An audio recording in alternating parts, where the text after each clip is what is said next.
This week on Waxing the Porpoise, G-Baby and the usual suspect Steve welcome back returning champion and fellow Martini Rancher Chris from Channel 83 to hopefully break out of his slump with our review of Navy SEALs from 1990, starring Charlie Sheen, Michael Biehn, Joanne Whalley, Dennis Haysbert, and last but not least, our man Bill Hips Paxton is on the menu. Got here. Welcome to America, where our main export in this geopolitical action smacker is pain, and 75% of the budget went to securing Peruvian fish scale for Charlie Sheen. Join us as we dive into an impromptu retrospective of Charlie Sheen's filmography, highlight enough trash one-liners to fully satiate G-Baby's echolalia input demands for an entire year, and touch on a couple horrific reviews that serve as an indictment of the American people rather than the movie.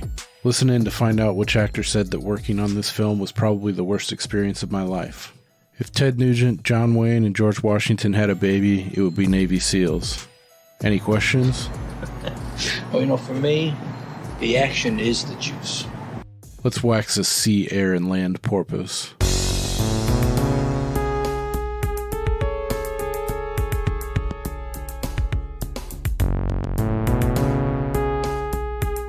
Chase, don't do that.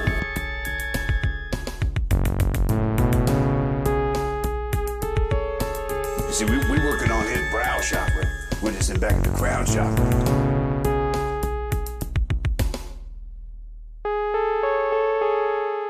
You want to talk about nasty mixers? This guy I golf with was playing in a tournament, and his caddy didn't speak very good English, and he's like, "Hey, would you mind grabbing me just like a vodka and cran?" And the guy comes back, he's like, here you go. And he takes a sip, he's like, "Jesus, Miguel, what is that?" He's like, "Vodka and Crown." It was like a 20-ounce vodka and Crown. He's like, "Well, I wasn't going to waste it, so I just drank it and just got fucking shithoused." It sounds so horrible. Yeah. Vodka and Crown. And I'm sure one, it wasn't even Crown. It was some other kind of like well whiskey, and the vodka was something plastic and gross. Early times. Fucking Taka and Maker's Mark. Oh, dude, don't get me started on Taka, man. Popov. You drink Taka, you talk a lot of shit. Dude, I blacked out on Taka one time, and I was like, I'm never drinking that brand or vodka, period, ever again. Man, I'm trying to remember what cheap-ass whiskey my friend's grandpa would drink a liter of every day. Black Velvet. Wild Turkey. This is like, you gotta think like he was a World War II veteran, so it's some old man shit. We're on episode 60 now? Okay. 3, 2, 1, action. All right, welcome back to Waxing the Porpoise. We are here again talking Navy SEALs, episode 60 this time. Navy SEALs from 1990. This evening you have myself, Jim G-Baby. Well, for me, the action is the juice. And to my virtual right, along with his cat, we have the usual suspect, Steve. Welcome to Earth. Oh, wow! How's it going, man? Doing fantastic. Good to see you guys. Good to see you, friend. Didn't we like 4 episodes ago or something, we promised to like give a shout out to Lola? Wasn't it her birthday? Oh, yes, it was. It was recently her 13th birthday. Nice. I every episode I'm like, okay, we gotta mention that, and I always fucking forget. So, belated happy birthday. Meow. And cat. And joining us once again, we also have returning champion Chris from Channel 83. That's normal? No, that's abnormal. That's Hawkins. He's part fish. We better get out of here before he presses something else up against the window. How's it going, man? Good. Long time no see. How you been? Just hanging out, playing Nintendo. Nice. He's got a new pod in the works. You should plug it. Should I?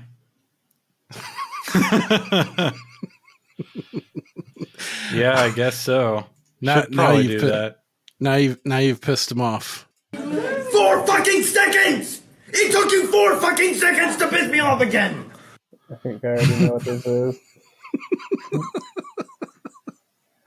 Yeah, you don't have to talk about it if you don't want to. I know Steve kind of just put you on the spot. I know you had it planned out, so I can edit this out. But yeah, if you want to talk about it, feel free.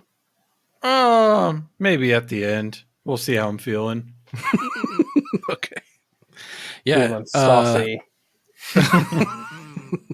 So yeah, we're here off of Chris's recommendation, hoping maybe we can score a touchdown, a home run, as it were, with Navy SEALs from 1990. I thought I had maybe started or tried watching it, and I can't really remember. There's one scene that we'll get to. I think I did try to watch this, and I just fucking passed out or something. But Steve, you've never seen this before? I don't even think I've ever heard of it. Yeah, this is kind of a 1990. It kind of fell through the cracks, I think, but it definitely is kind of, you can tell it's riding that like Top Gun wave. Like I kind of got like Red Dawn kind of vibes from it. But what's your history with this one, Chris, and why do you like it so much? Man, I just I still have a friend, but when we were growing up, he really wanted to be a Navy SEAL, so he was obsessed with this movie. I had also never heard of it, but I watched it and I was like, man, this is some good shit.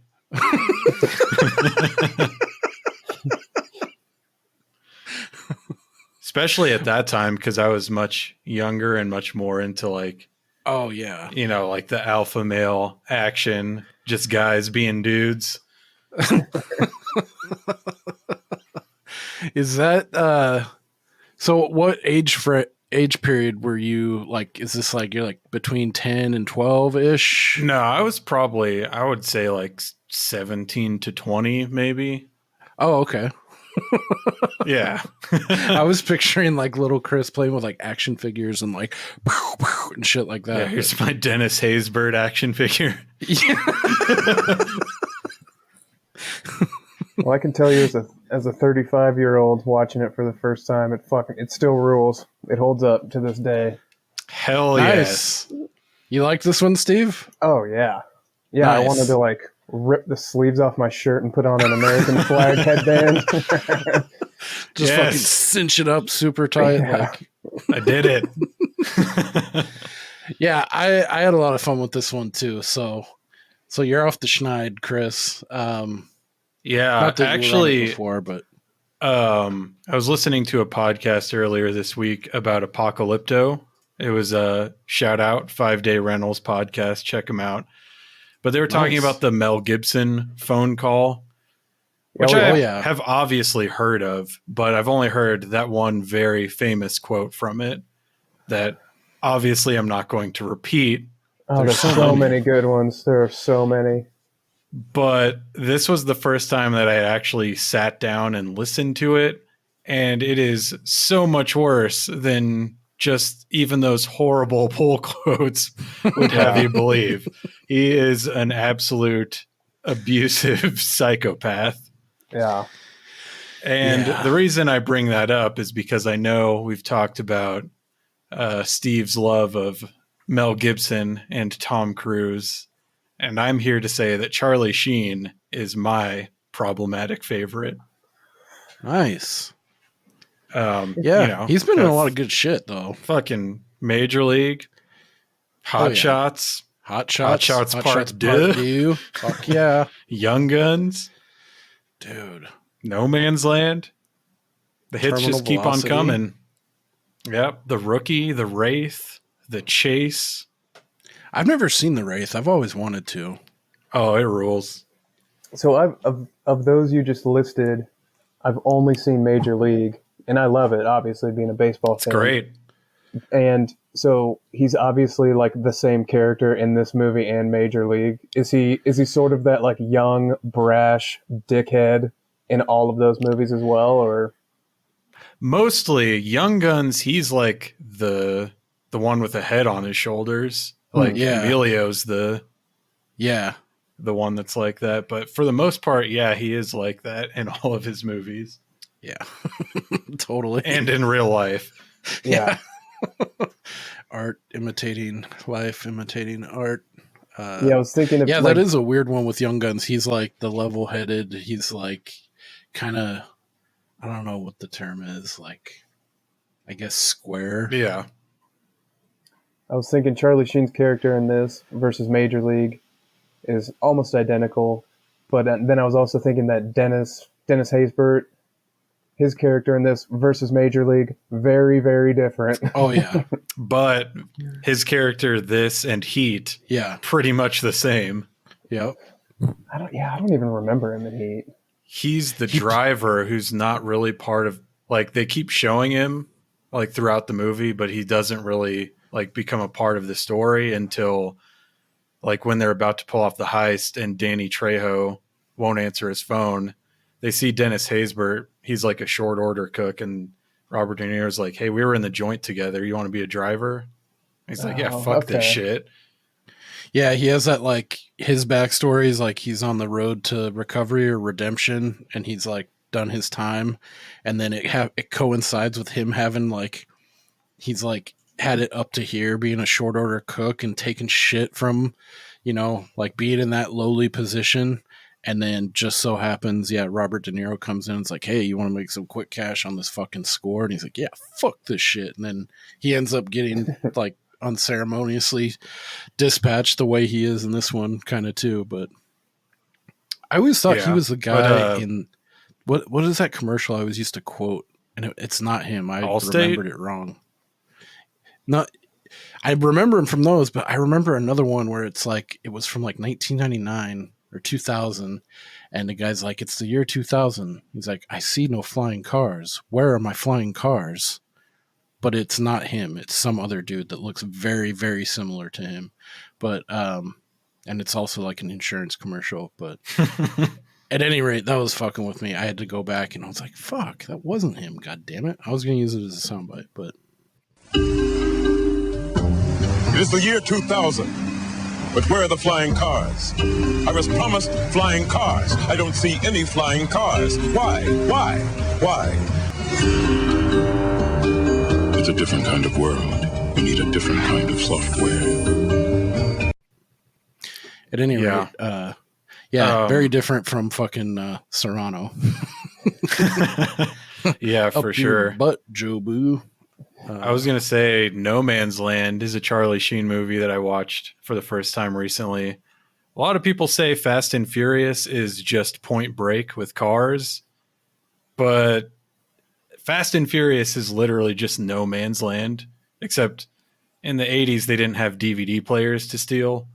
So that part's different, but oh man, that's a Sheen deep cut. I don't even think I've even seen the cover of this before. DB Sweeney? Yeah, damn. Who looks exactly like fucking Paul Rudd.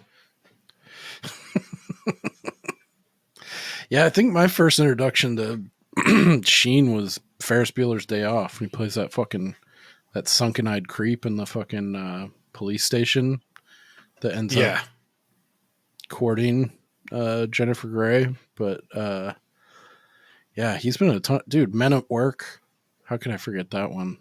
Loaded Weapon 1, which I just actually flashed back to not too long ago. It's like a spoof of Lethal Weapon with Emilio Estevez and Samuel L. Jackson in the leads. It's pretty bad. It has not aged well. I remember being a kid and really enjoying it though. But Three Musketeers, come on. Oh yeah, damn! I totally forgot. I know that's at the top of your hit parade, Steve. Yeah, that movie rips really fucking hard. I totally forgot he was in that. Dude, what a good cast. My lady loves that one. Kiefer, Chris O'Donnell, Oliver Platt, the guy with the eye patch. Oh, another Sheen flick. Since we're on this fucking tangent, have you guys ever seen The Arrival? Alien movie with him from '96. Oh yeah. Dude, I love that's definitely a guilty pleasure of mine. It's just like a Shawshank. If I still had cable and I was scrolling through and that was on, I would be forced to leave it there and finish it. So yeah, that's a fun that was one I saw like when it came out. So I was like 8 years old, and there's one scene in particular that I always remembered that freaked me out. The knees going the opposite way. Fuck yeah. Hell yeah. And then I watched it a few years ago and I was like, it might be even creepier now because like it's shitty CGI. So it looks weird. I'm like, what the fuck? That might be Oh, worthy I of remember. covering Yeah, one I day. remember seeing this movie cover when I was a kid. Huh. That's another one where he plays a square pretty much because he's like a scientist. Yeah. That one's, I'd say that's like a top tier direct to video type movie. Like it's like, it's not just dog shit and they churned it out to like make money as fast as they possibly could. Like return on investment kind of thing. Any hoodles, we've fucking stuck on Sheen for quite a while. Yeah, I really like this movie a lot too. And I had my doubts, but, I think I watched it once and I gave up right at the first debrief scene, which I really liked. Where they're kind of going around, you know, like, and telling them what'd you do? And dude, Bill Paxton in this. Oh yeah. One of my favorite lines. You engaged hostiles? I vaporized hostiles. The sniper, dude, when they started calling him God and he's all God here. I was like, Yeah. Yes. Fuck yeah. God here. Yeah. Paxton's the fucking man. Yep. I wasn't too thrilled with his mustache in this one though, I gotta be honest, but it was awesome. I Yeah. loved it. really? Well, Yeah. I thought Clearly. It didn't remind you of Chris's mustache at all? he grew it out just for this, like synced it up. As an homage. Can we enact Actually, a new policy? this is no bullshit. I started growing out a mustache when I started watching Charles Bronson movies. Nice. That is actually the reason. I can't fault you for that. Can we enact a policy where we no longer watch any movie where Bill Paxton dies? It's just too tough. Yeah. No, I mean, because that would eliminate a pretty good movie. I don't want to say the name of it because then that Fine. would spoil it. Yeah, because we got to remember Steve hasn't seen a lot of stuff, but Anything. Let's see here. This movie's it opened up. It's 18 with the critics on Rotten Tomatoes and 42 with the people. That's blasphemy. Yeah. Yeah. That means 82% of critics and 58% of the people watching this movie hate this country. And you know what? If you don't like it, you can get out. You can get out. You know what? There's no reason to give this movie a good rating on the internet because this movie exists and doesn't exist and you never saw it. Yeah, I think those people were it's just like, understand what you're watching. You know, this isn't a critical darling. This is turn your brain off and have fun. And I know people rail against that kind of mindset, but fuck. Yeah, those are the same people who watch like dumb TV, or they have their own version of mindless entertainment, but they thumb their nose at this type of for sure type of thing. I mean, I talk shit about Marvel movies all the time, but me too. Every complaint I level at them could equally be leveled at the shit I watch. So it's just a matter of what kind of bullshit do you like? Right. And we know that. So, and we're being open and honest here. So, I mean, variety is the spice of life.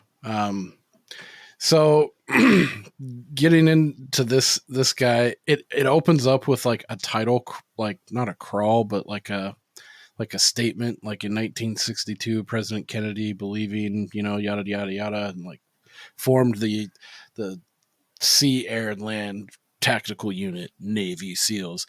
It felt like right off the bat, I was like, okay, I feel like we're going to get into like some Top Gun territory. And sure. Being a Top Gun fan, I think it behooves one in enjoying this film. There's a lot of similarities, including the soundtrack, which I really liked. It's like fucking synth butt rock that was pretty fucking rad. Hell yeah. God, can you imagine if they made a sequel to this that was as good as Top Gun 2? Fuck. Whew. Man. Get the band back together. I think a lot of these guys, besides Paxton, are alive in real life still. Yeah. But he dies in the movie, so it's okay. Yeah, that's very true. You wouldn't end up with a Val Kilmer situation. Right. Although, quick Val Kilmer connection, we have Joanne Whalley Kilmer in this, who was married to Val Kilmer for a spell. She plays the Claire Varens character. Oh, you mean the completely unnecessary storyline, Claire? Yeah. Yep. Yeah. It sounds really shitty in a movie that has one female character in it to be like, she doesn't need to be in this movie. One too many. It's like, she doesn't need to be in this movie. Yeah. Hey, let's not throw shade at my girl Essa-Patha Merkerson too. She's in this as well. Is that a real name? Dennis, that's her real last name. Dennis Haysbert's Chiefs. That's true. She was in Almost Wife. Her name is Essa-Patha Merkerson. She played Miles Dyson's wife in Terminator 2, Judgment Day. Wow. And she was in Law and Order for quite a spell. That's how I know her from. So obviously this movie is almost 2 hours of just going back and forth between corny and cheesy and badass. There was one scene that made me kind of like raise my eyebrow like, that's fucking weird. And it's at the funeral when she's like, if we had been married, would I get the flag? Like, what a weird fucking question to ask at a funeral. Like, yeah. And it's supposed to be like this emotional thing. And then it's just one of those she fucking loses it again. It's like one of those weird things you fixate on, though, when you're going through that type of shit. Yeah, get her out of here too. You're gone. No, she was good. Yeah, I liked her a lot. Dude, her fucking screech when Michael Biehn comes and tells her in the flower shop, I was like, God damn, she's got some pipes on her. But I don't know for what reason, but when she says that, when she's like, if I would have been married, would I have gotten a flower? It kind of hit me emotionally. Like at that point, I was like, oh shit, what's happening to me right now? Like I felt sad, like really sad. Feelings? Uh-oh. This is where I go to cry. Can't get you guys to budge on King of New York and Unforgiven, but Navy SEALs is the one that broke Jim. Oh, man. I don't know why. Tear. It's just like, if I'm being honest with myself, I was like, I'm sad right now. Anyway, so we have like this all-star pack of like Navy fucking SEALs. We got Charlie Sheen, Michael Biehn, Bill Paxton, Dennis Haysbert, Rick Rossovich of Top Gun, Pacific Blue, Top Gun fame. He's also in an episode of that's what I was going to say. That's what I remember most from the episode directed by Arnold Schwarzenegger. Yep. I can't remember what it's called, like The Body or something. The Switch. The Switch. There it is. It's like an old man. It was fucking what's his name? William Hickey, yeah. And he pays to like be young again, and it becomes this Rick guy, Rossovich. Rick Rossovich. Slider. Fucking asshole. He just looks like an asshole to me. But I don't know the other two guys. Rexer, he wasn't very familiar to me. Ramos also didn't really recognize him from anything. I thought I've seen him in something, but he looked slightly familiar. But so we just open up. I thought some of these title cards for like the locations were kind of funny. It was just like Eastern Mediterranean. Yeah. It reminded me of fucking Team America or something. Yeah. Dude, later on too, when they're at like port, it's like Seaport, Eastern Mediterranean. I was like, you can't be more specific here. It's like, but yeah, so like this Navy chopper is like trying to like rescue an ocean vessel in distress, and it happens to be like boarded or like it's getting fucked with by like guerrilla fighters or some shit, and they shoot down this Navy helicopter. And so our Navy SEAL team gets called into action, and then this kind of what sets up the plot. They rescue these guys. I thought some of the lingo was fucking rad too. It was like Angel 3 X-ray 320 change vector to Lima, like all that shit in the background I was like, getting heavy like Top Gun vibes from all that. And then we cut weirdly to probably one of my favorite scenes. Charlie Sheen waking up on a beach in Virginia, and it's like Dennis Haysbert's coming out, and he's dressed up in a tux, and he's like, "Hey, come on, let's go." They're all like hungover from getting like fucked up the night before, and it's like, my wedding's in 30 minutes. And I'm like, you're not making this wedding. No way. And then they're like, I don't know. It's weird. They're like actively trying to talk their friend out of getting married 30 minutes before his wedding. And Charlie Sheen jumps out of a moving Jeep going 65 miles an hour on the highway. See you later. And fucking over a bridge. Yeah, into the water, dude. Some crazy motherfucker. Hope he dies of pneumonia. So that's our intro. Like, this is the hothead.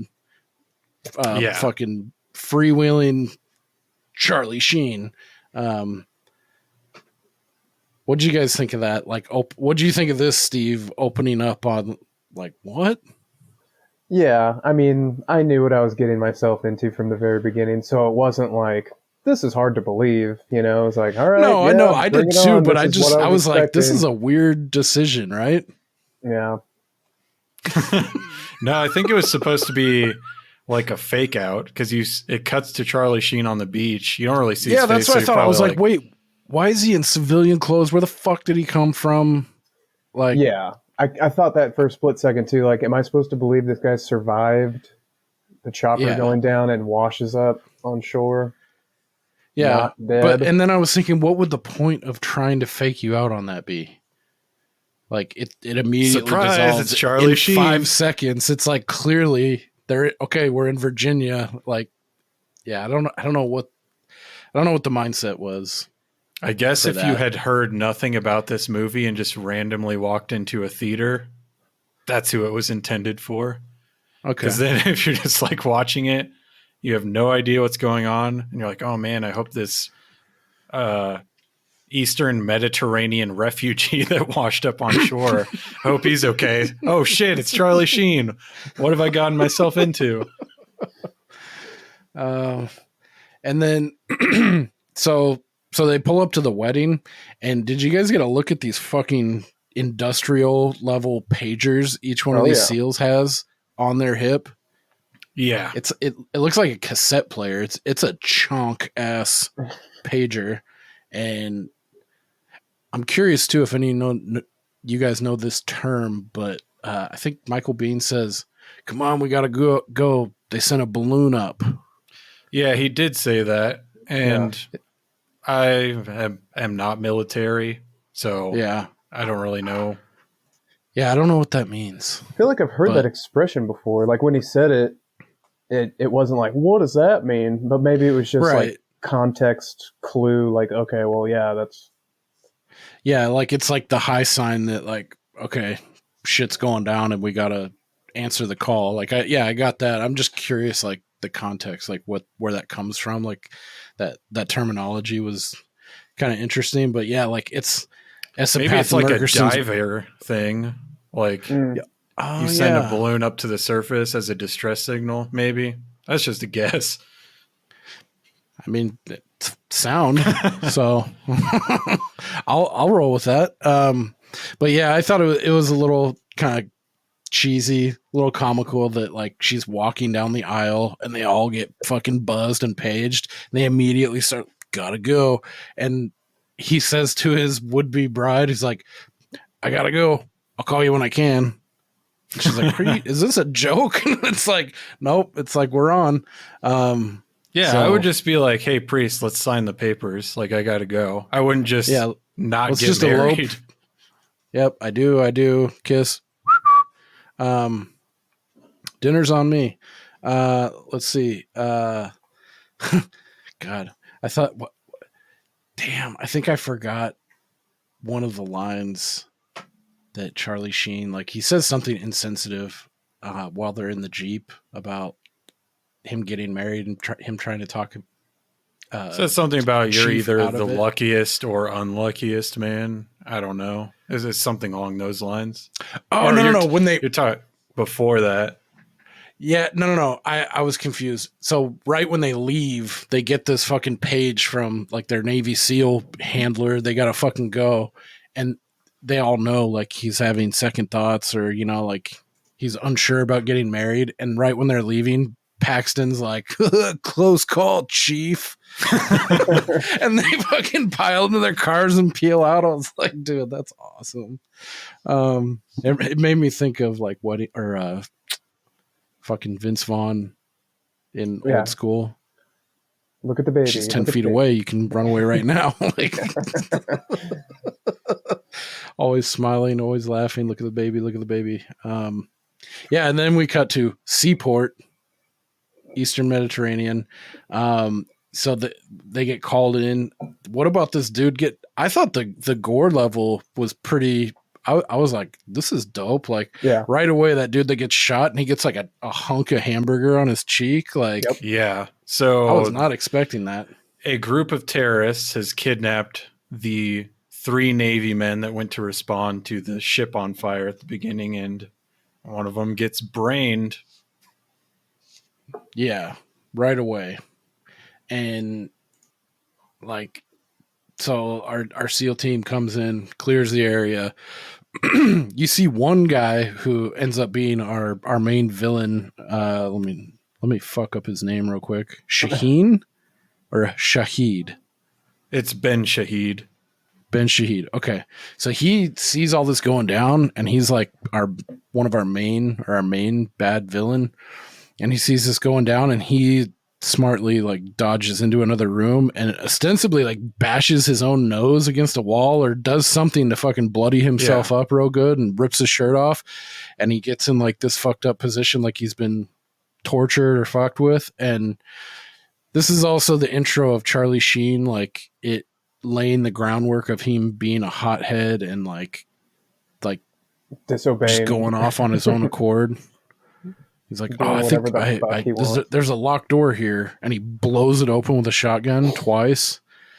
And he sees Shahid, and they're like, all right, get his picture or whatever. And he's got like a gut feeling like, no, this guy's somebody, or like is it a gut feeling, or is he just racist? Well, yeah, take your pick. But for whatever reason, he thinks this is a bad guy. And I mean, I bought it at the beginning because I think I missed him like looking in and then cutting out. But on first glance, but at any rate, it kind of reminded me of Saving Private Ryan too, like Upham letting go of that one dude and he gets crap out in circulation. So this guy Shahid, he's actually the big bad. They let him go because he says, in Arabic, the translator hears it and he's like, yeah, he's just a Egyptian sailor or something that's been tortured. Yeah. So they have to let him go. And it turns out that they're holding on to, this is the crux of the film too, these Stinger missiles. I guess guided missiles was like a big, huge, like nuclear level threat in this era. So he's got a warehouse full of these Stingers, and Michael Biehn makes a decision to, like, there's all kinds of shit going on. They extracted the Navy men that they went to get, and they take off. And then they start getting grilled on the debrief, like, oh, why didn't you fucking take out this whole warehouse of Stinger missiles? And I mean, it was like a heat of the moment, like shit's going down. He had to make a decision, kind of thing. What do you guys think of this debrief? Well, as you already called out, it's got the best Paxton line of the movie. Yes. And also, you can't have a movie like this without having like our main guys get mad at the pencil pushers. So you got to have that. You fire a weapon? Fucking A, sir. Yeah, I have to imagine they had actual, if not Navy SEALs, like military people consulting on it, and they're probably like just dogging the intelligence people the entire time. So they're like, yeah, this was co-written by a Navy SEAL. Like, yeah, put a bunch of shit in there Oh, about shit. how the people who work behind the desk are stupid and they don't know anything. It did seem very deliberate. Like, we're going to give you bad information, and then we're going to fucking rake you over the coals after the fact about every little decision you made in the heat of battle. Right. Yep. And Michael Bihn's like our straight man, like pretty much for the most part. And he's like, he calls him out, like, he's like, this is your shit, you know, like your intelligence, you know, like you should have known about this before. And like he's speaking truth to power, you know, like. I mean, everything shitty in this movie that happens afterwards is because of bad intelligence. Like, imagine if, like, as some, you know, as a real world example, if they just had like Osama bin Laden in their grasp, except no one had ever told them who he was. Like, they had no idea who this very important terrorist leader was. Like, that's a huge failure of intelligence. Mm-hmm. Yeah, one of the things I thought was funny is like when they're in like their war room or their boardroom with like all these like high level government officials and stuff, and then they're like they like see our Claire Varens, the investigative journalist on the TV, and they're like, "Oh, what's she know?" You know, I'm like, I think the CIA and like these upper echelons of the intelligence community, they're not leaning on this fucking one woman reporter that, well, she has all these contacts because she's half Lebanese. It's like, so the fuck what? Well, yeah, and she's talking about how bad it is that extremism has taken over, but she's still protecting all the information, which would lead to the demise of those extreme. Like, it just seemed like a weird. Like, I won't volunteer any information. I just report the news. It's like, yeah, okay, I just report on it. You think this is bad? Yeah, so you could help us. Yeah. I mean, we get it. We actually get into some pretty poignant moments, like when like the opposition leader, the Shaheed guy, is like talking about like, you know, well, this is why, you know, it's like all you Americans come in and you shell our fucking cities and you kill our kids and, you know, all this kind of stuff. It's just a different, you know, viewfinder. Like if you were in that position, or if you were born in a different country, if you were, not to get off on this kind of a tangent, but it's like, as I was watching it with 2023 eyes, my eyes right now, I was just like, yeah, how the fuck do you fault this guy? It's like, but you kind of have to turn that part of your brain off to enjoy this movie. I mean, they don't really get into it. They pay it just the most minor amount of lip service because you really can't. To sympathize with the other side at all would be a completely different movie, you know? Yeah. Because if you do that at all, then you can't have. That movie is not the same movie as one where people like Navy SEALs are just busting into places and shooting the shit out of people, you know? Yeah. Right. Yeah, but still, I thought it was interesting that they still included that in this kind of movie, you know? Yeah, like, for sure. Yeah, that struck me. Another one too, I think I've heard this in other places, maybe other TV shows like military related, where they call the SEALs or like these different specialized groups, they call it the teams. Have you ever heard that before? Like, yeah, I'm in the teams, or it's like it's about the teams. You know, it feels like a weird, like, why do you call it that? But well, because it seems like they do have multiple teams that I think have different sort of assignments based on like a hierarchy of, oh, this is, you know, SEAL Team 6. These are the elite, whatever. I thought you were going to say frogmen. That's where I thought you were going to say. No. Yeah, I've heard that one before, and that's like just like a fun, like a nickname thing. But yeah. But this actually, one, it struck me. There's supposed to be SEAL Team 6 in this movie, but at the time that this came out, SEAL Team 6 was still a classified thing that nobody knew existed. Oh, that's cool. Oh, shit. Oh, shit. God, this is where I put it specifically. They're really trying to like recapture the Top Gun soundtrack, because I was like, this is very Kenny Loggins right now. they even do a different, like a mirror image montage. So instead of the volleyball, we have a golf outing. Hell yeah. Yeah. Which is pretty wild. And I looked into this, and I guess they were supposed to have like a shirtless football game. And it was Bill Paxton who spoke up and said, this is too close to Top Gun. We should make it drunken golfing. And they actually let him like act as the second unit or whatever that is, second unit director. So he directed this whole crazy, like it reminded me of like that fucking Benny Hill, like the like they're fucking just drinking and having a good old fucking time and around this golf course. Is there nothing Bill Paxton can't do? I respect what he was trying to do, but the very first time I saw this, I was like, this is exactly like Top Gun. Yeah. Oh yeah. He still didn't manage to distance it from Top Gun, this scene. Right.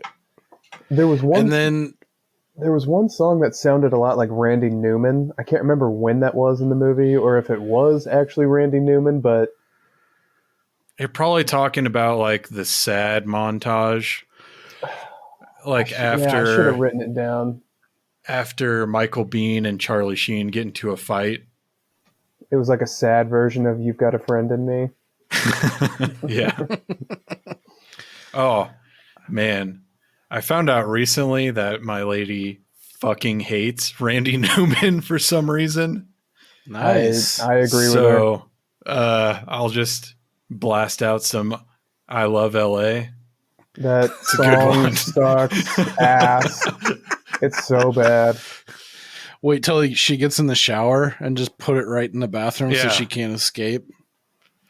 Well, and they that song does suck. They play that stupid fucking song, I think, after every Dodger win. But the irony of the song is about how shitty LA actually is. Yeah. What's your favorite idiom or pearls before swine? Yeah. It's like, you fools, do you not even listen? Yeah. I wonder what he thinks of that. He probably thinks Randy it's Newman. Hilarious. Yeah. He's laughing all the way to the bank. Suckers. So then we get a second chance at Shahid. They're like, all right, fucking lay low. They do their montage thing. Then they get some like tip. And they're like, okay, yeah, we got Shahid dead to rights. Here he is. So the team regroups. They go back out. And Whoa. Back up. Yeah. The car. Yeah. You left that part This out. definitely sets it apart from Top Gun. Dude, I was like, how is the car on the fucking tow truck? You just get on it and gas it, and it's, It's like, dude, it's gotta be secured. It's like, take the e-brake off, obviously. So at the end of their golf session, Charlie Sheen notices that his car is being towed. It's already on the back of a flatbed. He throws the golf club at the truck, steals a bicycle, and catches the truck on bicycle, jumps on the back, steals his car back like a boss. Unnoticed. One of the best scenes of the movie. Yes. He's a SEAL. That was super rad. Flips a sick J-turn, which is clearly not a driver stuntman double. Dude, that was like one of the cleanest curly cues, whatever the fuck those are called. Is that called a J-turn? I think so. Like, that was one of the cleanest ones I've ever seen. Like, it was like butter the way he fucking... I was really satisfied with that. But the stickler in me, I was just like, you can't just drive it off. Just show them unhooking something, you know? Yeah. But anyway. Just a single chain will do. Yeah, one chain. That was pretty fun. Yeah, I would be remiss if we didn't mention that. But then one of my favorite lines in this too, I don't think I have a bump, is Charlie Sheen and fucking Slider, and he's like, what's he saying? He's like saying something in Arabic, and he's like, I think he's saying something about your mother. And he fucking and he shoots him when the terrorist is holding someone hostage, and he just shoots one bullet perfectly, tags him, and he's like, "You don't talk about mom. Never talk about mom. Never talk about mom." Yeah. I think we also awesome. skipped over my favorite line of the movie, which is after the first mission, Michael Biehn goes into Charlie Sheen's quarters and he's pointing a gun at himself in the mirror. And then Charlie Sheen's like, "God damn, I am still jacked up. You want to talk about Rush? Fuck me." Yeah. It's like, I know, like, I'm pretty sure he ad-libbed this line where he's like, "It's flowing through me, boss. It's flowing through me." Yes. Oh, yeah. That is important to really drive it home that the action is the juice for this guy. That is 100% cocaine speaking. Yeah. In that moment, I would bet my life on it. There are a couple scenes in this movie where you just look at Charlie Sheen and it's like, this guy is yacked out of his mind right now. Totally geeked. Well, for me, the action is the juice. Yeah. So this is really beating you over the head that, like, Michael Biehn even says too, like, he's like, "This high you're chasing or you're going after it, it's not the one, it's not the right way," or something, you know. So it's like, it's definitely foreshadowing, you know. And they're letting you know, okay, this is how he gets his fucking rocks off. This is what he's all about, is the action, like the shit. Which I've heard, I've seen documentaries and stuff too. It's like there's a really good war documentary called Restrepo. Have you guys ever seen Restrepo? No. It's fucking. I had that in elementary school. It does sound like strep throat. I heard that in my head. No, it's called Restrepo. Restrepo. It's a really good doc. I think I may have recommended it to you in the past. I think it's from like 2008, 2010, something like that. But it's like U.S. military in like the Kandahar region of Afghanistan when shit's like really going down. And like there's a scene where these fucking like Marines are like sitting back, and one of them's like sitting on his ass with like a 30 cal or a 50 cal machine gun, and he's all, "Get some, dumbass," and he's just dumping his. It's like, it's totally like this kind of mindset, but it's got some really fucking hairy scenes. Yeah, I think like, where they're embedded. That. Yeah, and one of the dudes is like, they get out of a firefight, and it reminded me. This movie reminded me of that flick because the way Charlie Sheen is, like, they get out of a firefight, and this one kid, he's got to be like 20 or 21, and his eyes are like all big. He's like, he's got his shirt off. He's like jacked, and like the documentary people are like interviewing him, and he's like, they're like, "How are you going to go back? What are you going to do when you when you become a civilian and go back home and stuff?" He's like, "I don't know, man." He's like, "This is like," he's like, "There's no greater high." You can like see it. Like, he's just like, you know, like, it's, I can see the draw to it, and I can see like how you have to be so sharp and on edge probably, and that mindset is just, that's got to be really hard to shake. But yeah, at any rate, so yeah, then we move on to like dude, this is probably one of my not favorite scenes, but one I got a pretty good chuckle out of, is Charlie Sheen trying to be this fucking like, he's this like smug, he's like trying to take over Michael Biehn's. Yeah. He's trying to get into Claire Varen's pants really bad. Whereas Michael Biehn's like trying total intelligence, like he's trying to massage and finesse this angle for information to get back to Shahid and get these weapons. And Charlie Sheen like goes in, and he like calls in a fake pager to his pager to get him out of there, and he like slides in. And one of my favorite, he's talking about rags and ragheads from like, you know, like the Middle East, like derogatory terms, and not realizing that this gal's half Lebanese. Well, the first thing like, he said, which was hilarious, he's like, "Yeah, we're in Beirut. Total shithole." And she's like, "What?" Yeah, and he's like, "Oh yeah, just full of ragheads, fucking rags. Their life ain't worth shit." And she's like, "I'm half rag." Yeah. And then Michael Biehn has to leave. He gets the fake page, and then she's like, so where were we? And he's like, I was insulting your heritage, and now we're having dinner. And I was like, dude, the Riz on this motherfucker right now, dude. I don't even know what that means. Charisma. Riz. That's the etymology. That's where it stems from, I found out. Yeah. I don't see that ever.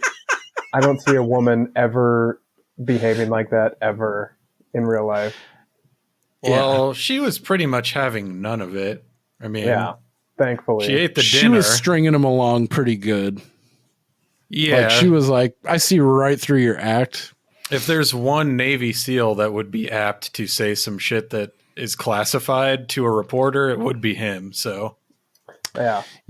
I mean, if she's playing an angle, she's like, okay, let's see what this dummy fucking flies out of what I can get him to fucking spew. I wrote this Sheen Claire Varen's romance side plot is bonkers in this film. You're gonna actually make me think before I talk, aren't you? That's what he says. I was like, you're gonna make me think before I actually talk. And then so he's like, yeah, we're gonna fucking get together and this and that. He drives his car up onto the fucking beach, and she's like, no, I want to go home. I'm out of here. She leaves, and then Michael Biehn meets up with him. Another one of my favorite lines. He's all pissed off. He's like, hey, what the fuck was that about? And then Sheen's like, hey, trust me with your life, but not your money or your wife. That one really got me good. You never heard that before? No, I've never heard that. Oh, that's like a dirty old man cliche. Oh, man. I've never heard that. That's either. a new one on me. And you know how I am about phrases, so I'm going to have to incorporate it here soon. Yeah, if somebody ever said that to me, I'd be like, well, I can't really trust you with anything then if you're like, well, I'll obviously steal your money and fuck your old lady, but, you know, I'll make sure you stay alive. I won't let you die. I mean, I'm not a monster. I mean, even though your death might result in me being with your old lady and possibly gaining financially. I happen to have married that plastic fuck doll. I wrote again, man, they're really going for the Top Gun music. It's pretty unreal. Like that I don't know if Kenny Loggins was a part of this, but there's definitely like specific like notes and like things I feel like they were trying to echo or trigger. Yeah, it's like what do you think, Steve? Bassy. There were a couple times where I was like, this song fucking kicks ass. Yeah. But it's totally like nondescript at the same time. Like I don't know where usually they were trying to feather it for sure. Usually while something is taking off of or landing on an aircraft carrier.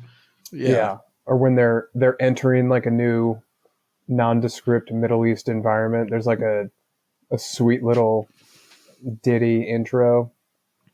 Yeah, it was good.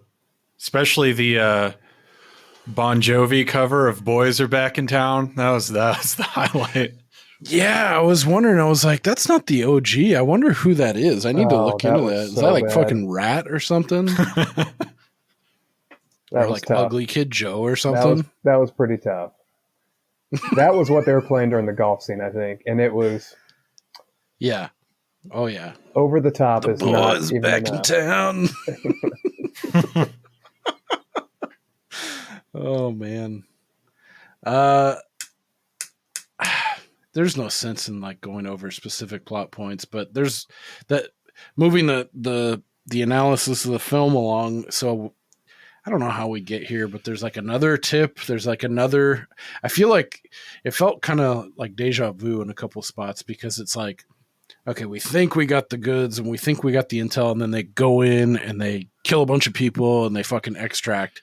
And then there's like a lull, a little bit of downtime. They do that like 2 or 3 times until our final set piece where we get into like the fucking the major action set piece at the end. But this one, it's where they cash in the Charlie Sheen being a fucking hothead, and it fucking gets our boy Chief, played by Dennis Haysbert, fucking killed because Charlie Sheen's just like, he's going around a corner and he sees some shit, and it's like he's gotta jump in, and he wants a part of the action, and he ends up, by doing that, instead of playing it more patient, playing it safe and hanging back like he was supposed to, Dennis Haysbert gets killed because Charlie Sheen's character is a fuckhead.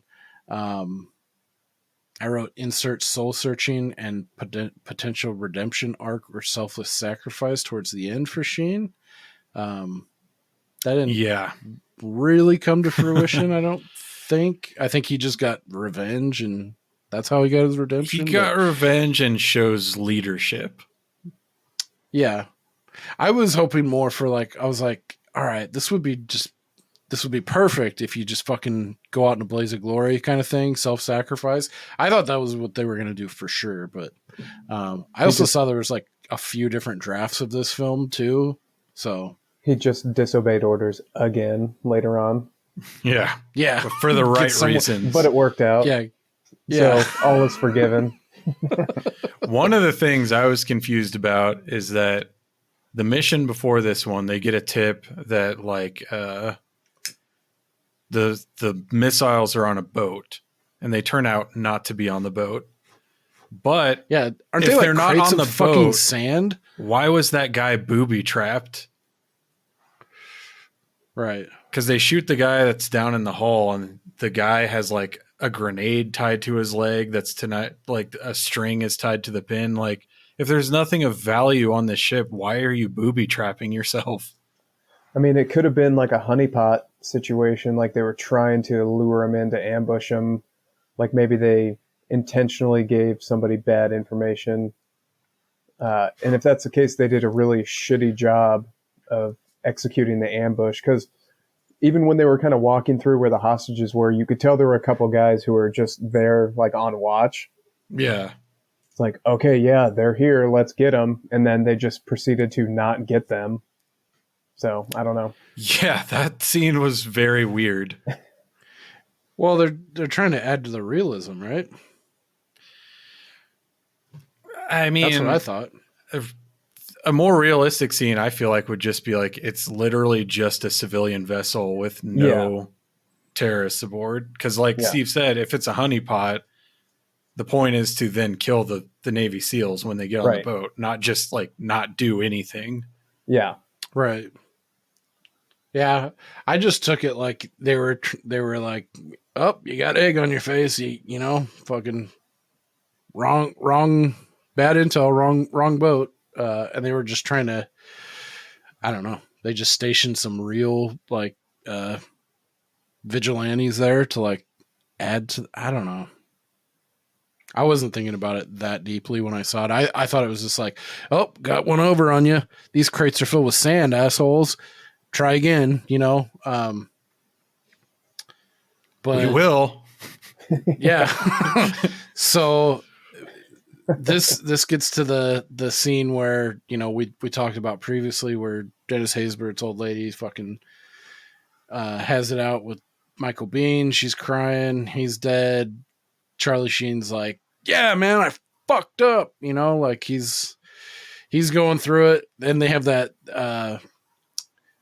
the scene, the wake or whatever at the bar.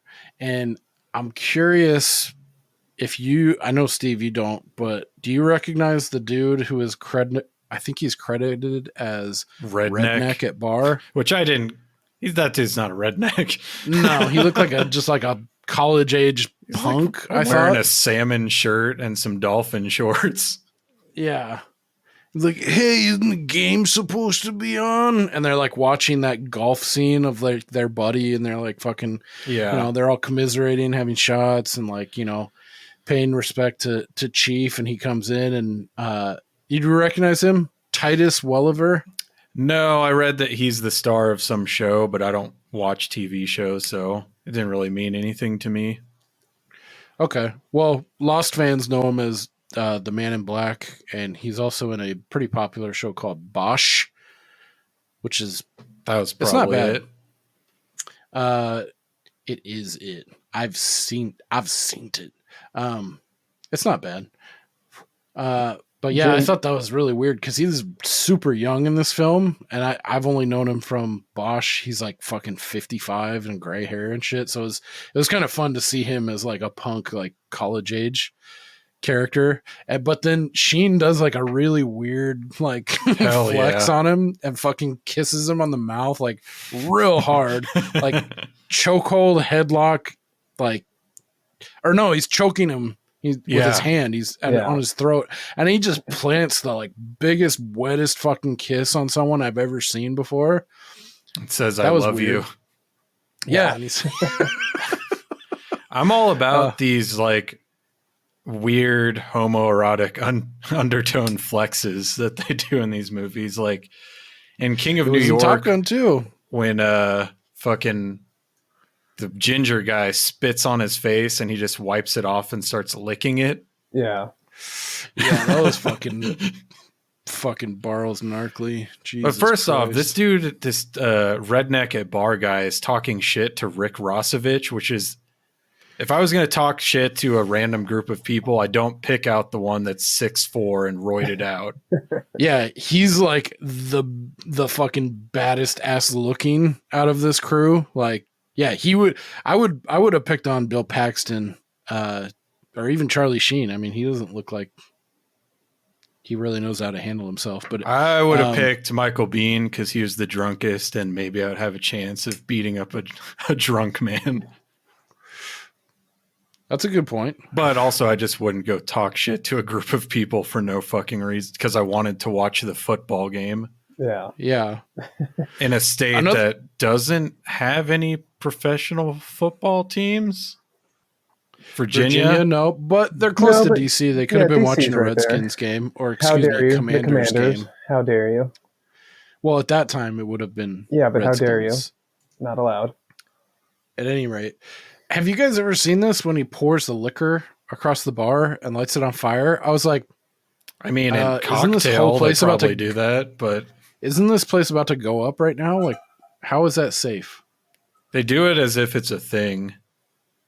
Yeah, like no one says anything about it, but I've never seen it before. Like the bartender was like totally cool with it. Like, I was like, what is that? Because I feel like that would like the whole bar is about to go up now. But at any rate. Well, yeah, and you can see one of them, I can't remember which one, just goes behind the bar and does it. He's like, can I get another round? And he just fucking, he takes the beer. Oh, yeah. Ramos. Classic Ramos. Yeah, the bartender was probably like, I'm just going to back off. They're also saying, like, the guy that's, let's get another round, says that his name is Billy Graham. So they're like getting drinks on the tab of their dead friend. So they're not going to pay the bar. Yeah. Oh, I didn't notice that. Oh, dude, I can't believe it. We fucking bypassed one of the best lines in this fucking movie when it's one of the first firefights, I believe, when Charlie Sheen grabs a grenade and he sees a bunch of like gas or propane canisters like 20 yards away, and there's like a pack of 5 bad guys, and he fucking uncorks and he starts cooking a grenade. Hope these fuckers paid their gas bill. Dumb. Dude. So dumb. I thought you were gonna say when he shoots the hinges on the door with the shotgun, and somebody asks him some stupid question, he's like, room service. Yeah. Another callback to King of New York. Oh yeah, dude. Do I have that one? I think I took it off. Room service, motherfuckers. Dude, that part was so badass. The gas bill one, that was tough. That was rough for you? I love that. Was like, man. Yeah, that was like some Arnold and Commando shit. Jesus. When we first started this discussion, where you're like, I know there's one for sure. I thought that was the one. No, I was thinking, I'm still so jacked up. It's flowing through me, boss. Oh, I was thinking, nobody talks about mom right now. We all had different. Hey, thoughts. Just goes to show you how good this movie is. Yeah. I think my second had to be like when he's calling out for God, when he's calling Bill Paxton and he's in the sniper position and he's all, God here. That I was like, fuck yeah. Vaporize hostiles.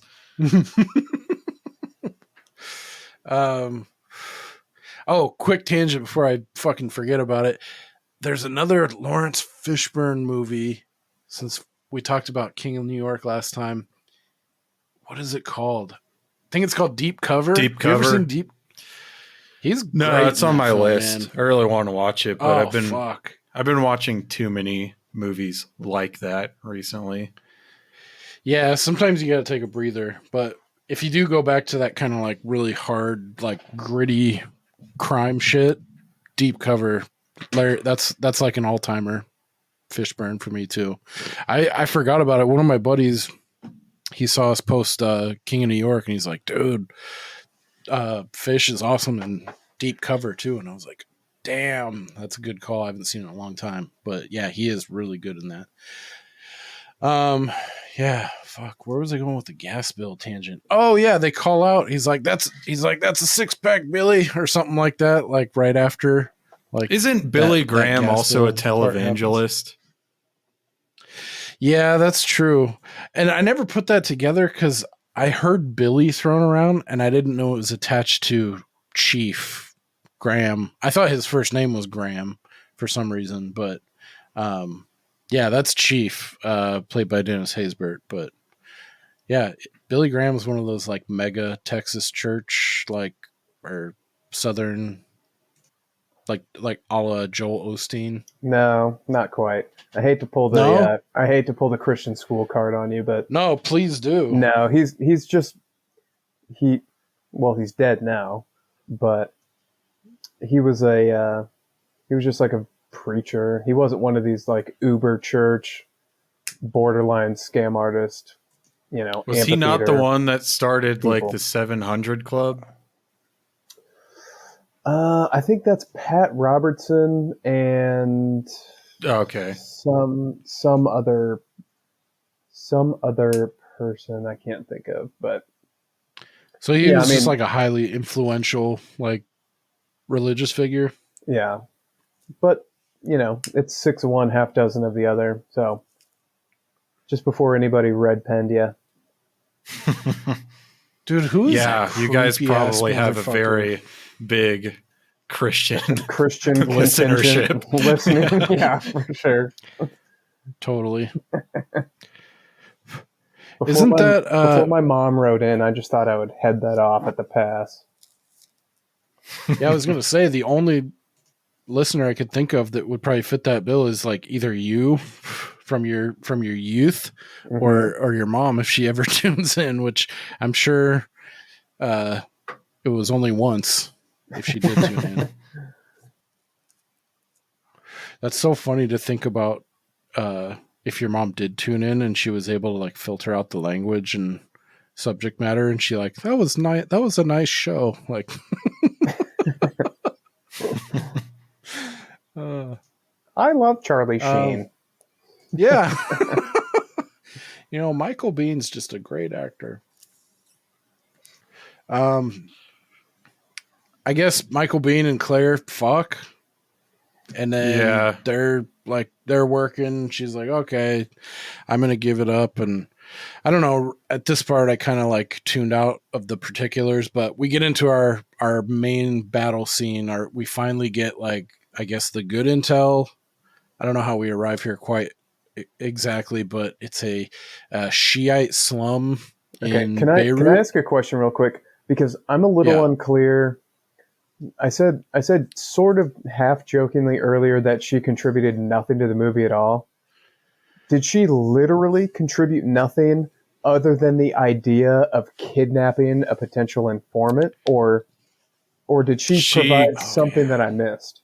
She kind of didn't provide anything. She was just like showing them her files, and it reminded Michael Biehn of someone he was already aware of. And then Charlie Sheen's like, we should fucking kidnap him. Yeah. Okay. Yeah, and they take it up to the higher ups, and they're like, "Hey, this guy's on the payroll. You fucking feed him money, and he'll sing or whatever." They have used him as like a paid informant in the geopolitical sphere in the past, and they're like, "Yeah, let's get him. He'll know more to like get us to Shahid." I guess. Yeah. Is where we go. That's where I was a little unclear if maybe the pictures they were looking at came from her, and he's like, "Oh yeah, we know this guy." In which case, she would actually be somewhat useful. Or if they were just looking over files, and the guy's like, "Oh yeah, I like your kidnapping idea because we actually know who this guy is just in our regular files." And the whiteboard behind them seemed very, very helpful on connecting. Hezbollah. All of them are pointing to this fucking one thing. Yeah, I thought that was funny too. It's just like Iraq, Iran, Hezbollah. Yep. Yeah. I think they misspelled it too. They spelled it H-I-Z, like Hezbollah. So yeah, we get to our main our final set piece of the film. It's like picture like a rundown, like just like Middle Eastern war torn shithole, as Charlie Sheen would refer to it. Correct. And they have magically like a local guide, a point person who's like 16 years old named Amal. And they proceed to go on to like this crazy ass firefight, which I wrote down. I was like, God, dude, what a shitstorm. Like, how the fuck are they going to get out of this? Like, if this were real and you were in that kind of like situation, it's like, dude, it seems nuts. Like, there's no way you're getting out alive. No. Suicide mission for sure. Yeah.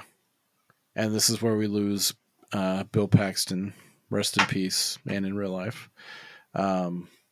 Which I was bummed. I was hoping he'd get a couple cool like sniper kills before he got taken out, but yeah, he gets the drop on him and he gets capped, but he does come through. He sticks around long enough to save Michael Biehn from meeting the same fate with 50 caliber fucking sniper rifle that blows hunks out of cement walls. Like,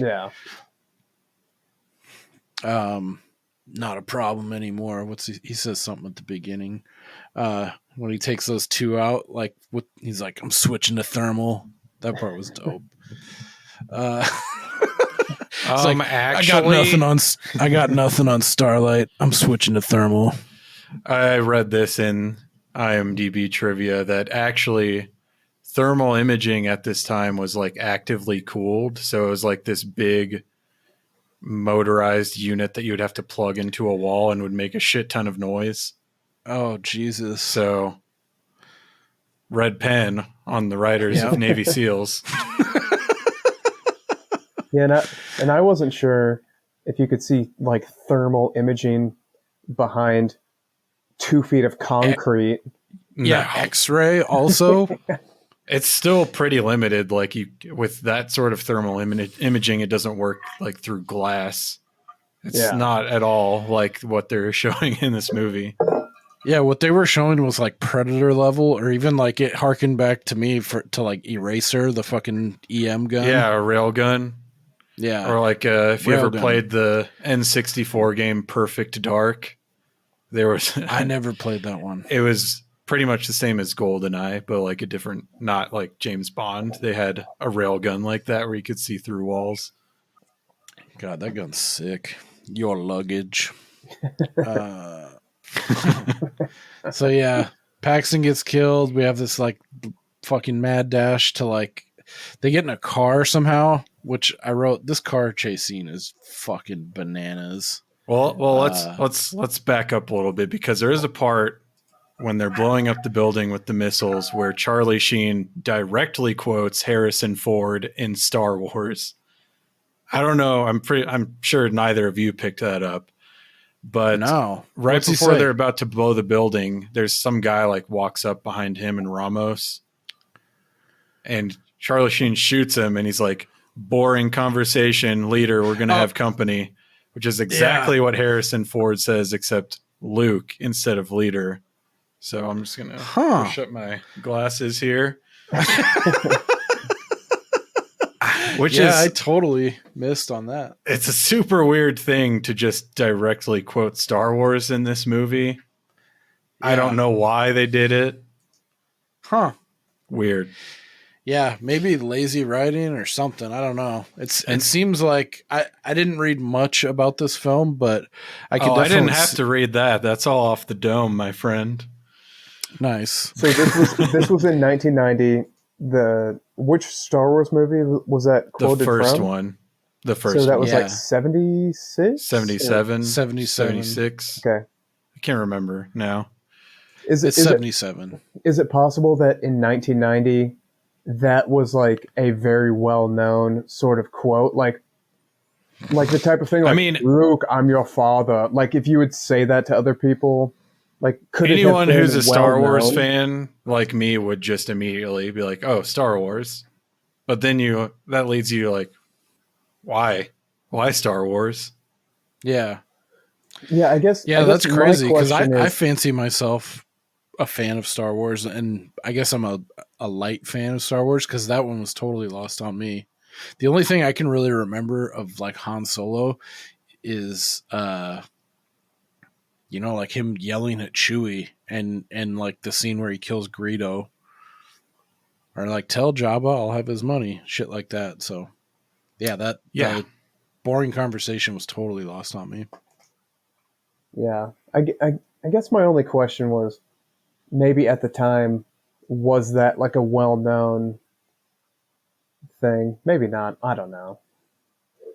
Because it does seem Who weird knows? to fully, copy Or the maybe it was just entire kind of just under the dialogue. surface, and the writers were like, "Oh, I can lift that," and it like maybe the nerds will get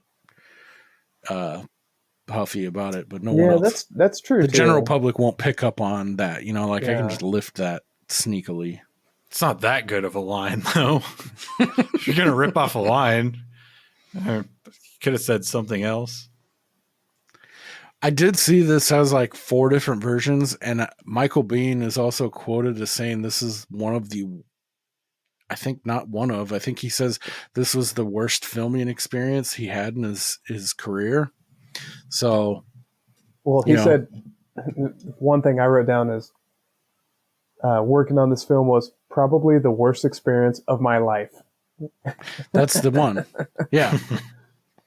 So I'm sure the production behind the scenes was kind of fraught with issues and people just trying to get shit done, and forcing it through. But yeah, this end scene with the car chase is fucking crazy. Yeah, go back before I sidetracked you, were talking about these. They hijack a car of just 2 regular ass dudes who are just like driving suits. around while 3 different factions are having a gunfight with AKs in the streets. What the fuck are these guys doing? Yeah. Well, I And it guess looks if you pretty live there, it's like apocalyptic. you gotta fucking go about your day to day. I don't know. Yeah, it did kind of strike me as like, because they were both wearing like, I feel like button-up shirts and like nice leisure pants suits and driving a fucking seafoam green Mercedes. Yeah. Well, yeah, and they were on a road, but then when these guys commandeered the vehicle, it seemed like, well, now we're just in back alleys and staircases, and like what happened to the road they were just on? Yeah, and there's bricks all over the place, like, and just like crumbling buildings all around.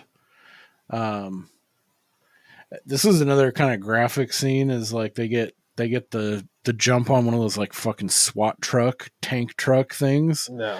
And our driver Rexer gets his fucking head blown off. Pretty brutal, and the car flips. They get out. I mean 30 caliber Browning is going to do more damage to that to someone's head. Yeah. Yeah. Probably, yeah. It just wouldn't be there anymore. But exactly. Yeah, he gets blasted. They go on this kind of tedious like, this is one of the parts where it kind of dragged for me. Yeah. Like the getting out towards the ocean. Yeah. A little bit. This whole part dragged a little bit and seemed pretty unrealistic, but the shooting the rocket or the fucking the RPG into the water and the shockwave was right next to him and it did no damage to anyone. Like, that was pretty funny. The last 10 minutes of this movie was really testing my ability to suspend disbelief. Yeah. But I guess you just got to roll with it. And I did like Charlie Sheen gets his revenge. He finally gets Shahid underwater. He's choking him out and he fucking slits his throat. I mean, he gets his revenge there. But I liked it, but I also had a problem with it because it's like you've shown brain matter splattering on people's face and there's not a drop of blood when he slits his throat. I was hoping for more. It's just like throw a bag of dye down there or something, easy. I have no idea who made that decision or why. And then the sub just comes up from underneath them. Yeah. Even though they already the guy's left. like, just give me 10 more minutes. And he's like, no, we're getting the fuck out of here. And then it's like 30 minutes later and it's like, oh, we waited for you, Yeah. Cool. I like how they try to make the commander of the sub be the bad guy, but his argument is 100% sound in that I have 107 men on this submarine. On this $500 million submarine. Come on. Because if I give you 10 minutes, you're just going to ask me for 10 more fucking minutes. Well, but there was also the argument about the sun's coming up. They're going to see the glare off the water. It's like, well, it's a submarine. Just go underwater. Yeah. To their credit, I'm pretty sure I think they did say they also had. There was some talk about radar, so maybe they could have. Yeah, hit them. there was a throwaway line where it's like, as soon as they're in range, they're going to get pinged by radar. So you guys have to be there the second that the sub gets. But then at the same time, it's like all that gets blown to shit. So did it really have to be as precise as you were saying? Because none of that shit panned out. Yeah. But I guess it was more like, since this is a covert op, you don't want any proof that there was a U.S. involvement in this. Maybe was the thinking. Yeah, that's true. Because they make pains early on to be like, we weren't here, we don't exist. Yep. But yeah, all in all, this was a fun ride for me, for sure. This is comfort food. This was 4 chili cheese burritos with a fucking Baja Blast. Yeah, cool. So we can put it in the win column. That's for sure. Hell yeah. Thank you, Chris, I would love to hear for picking this one. Who doesn't like this movie explain why. Who's not like an insufferable cunt. Yeah, who's not just a fucking or who's not an unctuous Philistine. Yes, exactly. Yeah, tell us. Very shallow, unctuous Philistine. Yeah. So much so that I didn't even bother looking up negative reviews because I don't need that kind of negativity, and I'm not even going to dignify that kind of shit with a response. So, sorry. Yeah. You're not getting one. Yeah, I mean, there's a lot of criticisms you could level at this movie if you're going to read into the politics of it at all. But like I've said before, I can separate that and just enjoy the movie on its terms and imagine that all of these guys that they're calling bad guys within the universe of this movie, they are bad guys. So yeah, whatever, Right. It'd be the same thing as if you were going to write like a fucking, like a critical review of like Tommy Boy or fucking Shrek, it's like that's not why this was made. And if we were to make all of your requested changes, it would be a completely different movie, Yeah. Then you'd be looking at like Green Zone or like, what's that one? Jamie Foxx is in a pretty good one. Like 2004, 2005. Amazing Spider-Man. Negative. I think he was in the second one though, if we're being real. Well, and the ultimate irony is if people would have watched this movie and not panned it 33 years ago, it could have possibly prevented the last 25 years of endless wars in the Middle East. Right? So this movie could have done a lot of good, but, you know, these fucking movie critics. Dude, honestly, I'm just doing a cursory scroll through IMDb user reviews right here, and there are 106 of which, and the first like 10 are all really positive, like 6 out of 10, 7 out of 10, not great but decent, 7 out of 10, excellent movie, 8, 10 out of 10, 8 out of 10, 10 out of 10. Like, this is who these were made for. I bet some of these are fucking really bad. Charlie Sheen's character ruined the movie, 3 out of 10.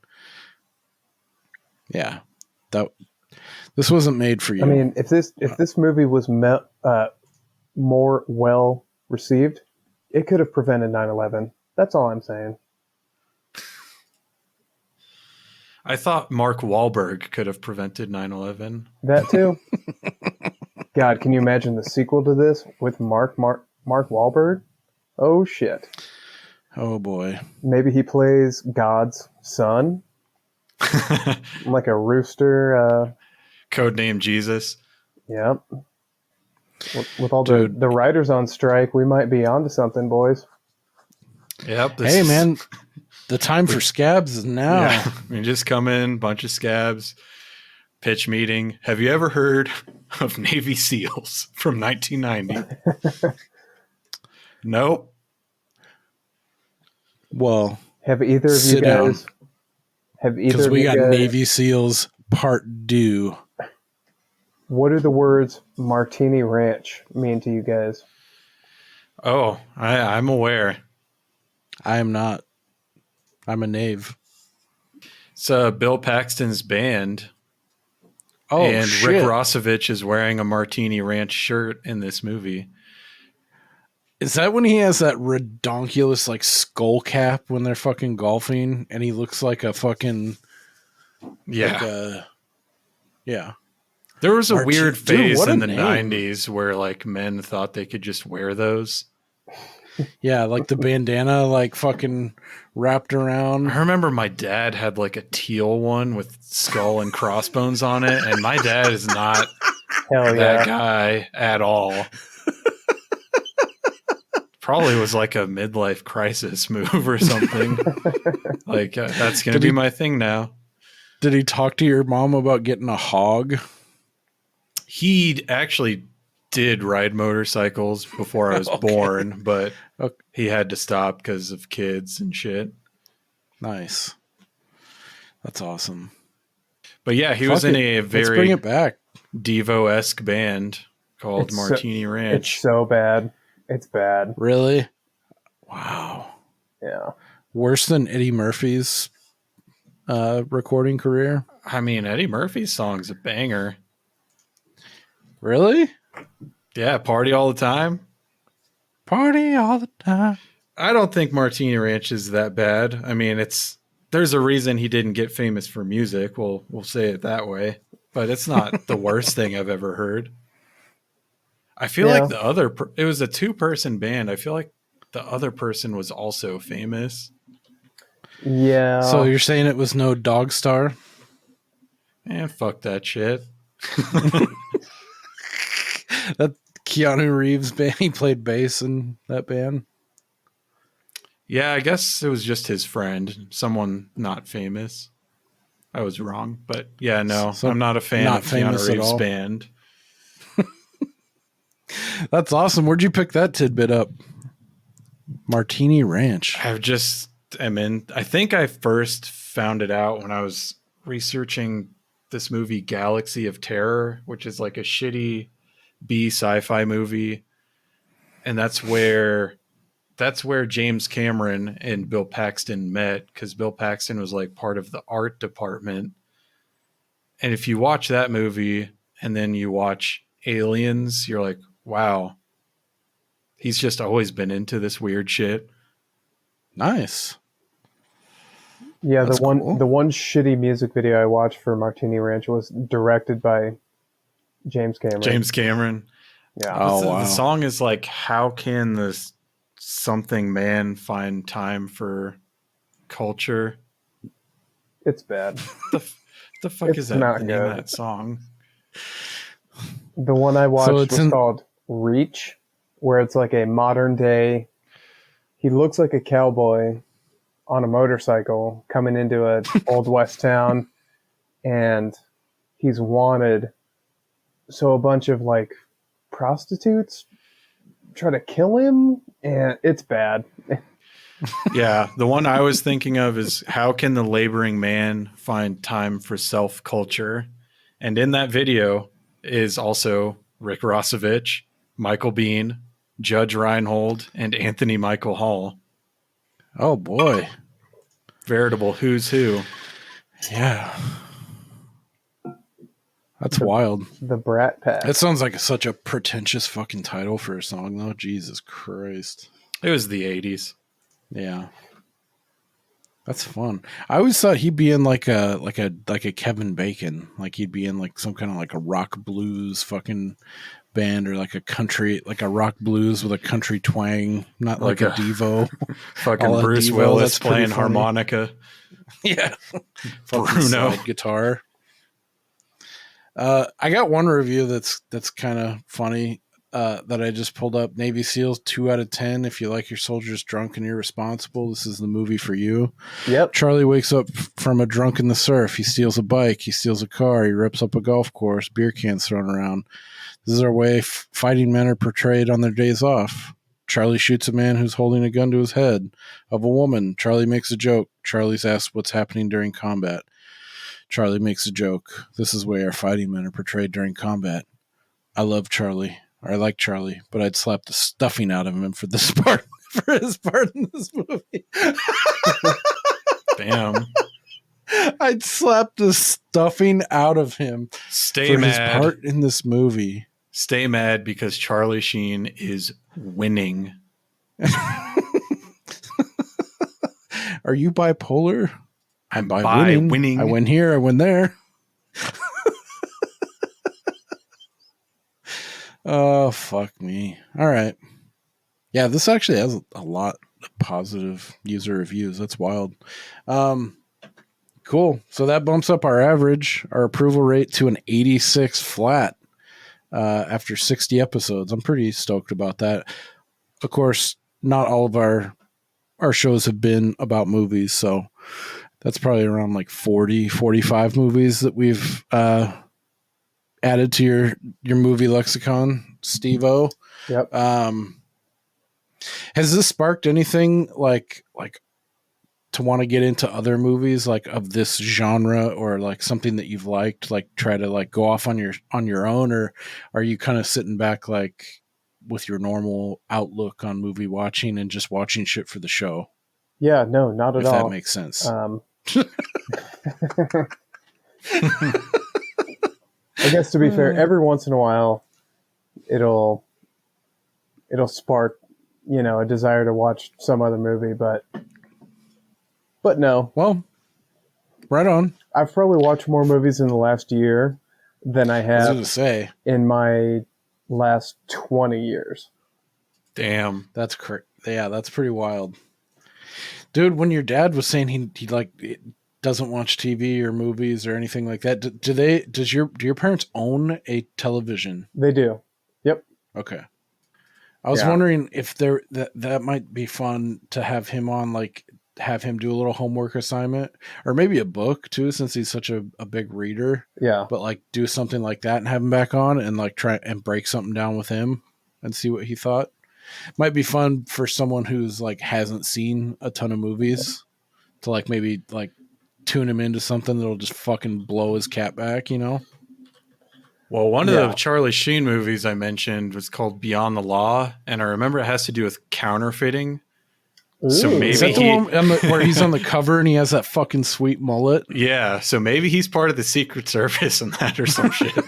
I know he goes undercover in a biker gang. Movie fucking rules. He's just a cop. I've always meant to. I've seen that cover so many fucking times. Yeah, he's got like a beard and a fucking super rad mullet, like it's a good one. Like leather jacket. Yeah.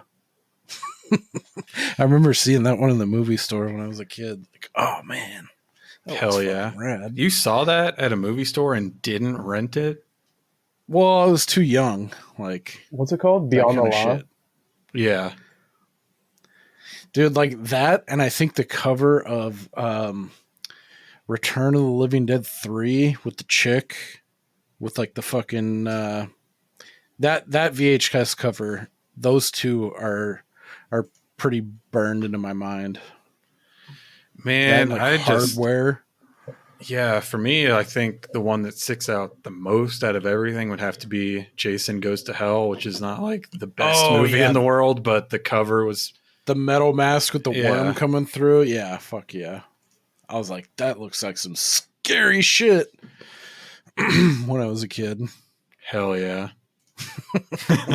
And then as an adult, you're like, eh. Yeah. Pretty bad.